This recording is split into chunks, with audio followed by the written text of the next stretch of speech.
ఆ నాగరాజు సుధా దండిగా వాడు ఒక్క రోజు పని చేసిన వాడు లేడు. మాకు అంతా మొత్తం ముంచిండు.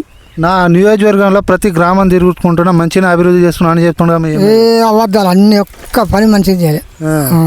పని చేసిన పనులే లేవు. ఆయన ఏం చేసిండు? ఊరి మీద ఆయనకి ఇంత పని చేసిండా, మనుషులకు సహకారం చేసిండా? ఏది లేదు. మీ ఎమ్మెల్యే ఏం చెప్పిండే ఎలక్షన్ ముందు మీకు?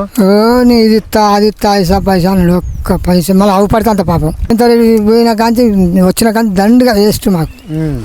కేసీఆర్ ఉన్నప్పుడే ఇది ఇచ్చిండు అది ఇచ్చిండు అన్ని ఆయన పెట్టిన పథకాలే, ఏం లేదు.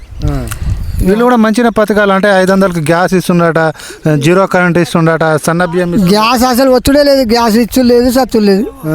మొత్తం ఇక మే 800కు వచ్చేదాన్ని 1200కు 1000 రూపాయలకు కూడా కొనుక్కుంటాను. అన్న తూటకాలన్నీ వేస్ట్. ఒక్క పని మంచిది. ఏం పనులు మంచిగా చేస్తారు? మంచిగా ఇల్లులు కట్టిస్తుండే. ఇల్లు ఒక్క 4-5 కట్టుకుంటే వాళ్ళకు రూపాయి సుతీయలే. పెట్టాను. వాడు కార్యదర్శి గాడు ముగ్గు పోసిండు, కొట్టిండు, కొబ్బరికాయలు కొట్టిండు, చేసిండు.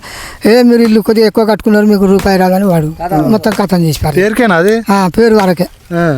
ఒక్క పైసా రాలే. ఇక ఏం చేస్తాం? సపరేట్గా ప్రభుత్వం అంతా వాని చేతుల్లో ఉన్నది కదా. చూసి తిరిగి అప్పలపాలై ఉన్నాం. అంతేకంతే. ఇప్పుడు ఎట్లా నువ్వు వ్యవసాయం చేసుకుంటున్నావు? వ్యవసాయం చేసుకుంటాను. 2 ఎకరాలు ఉన్నది.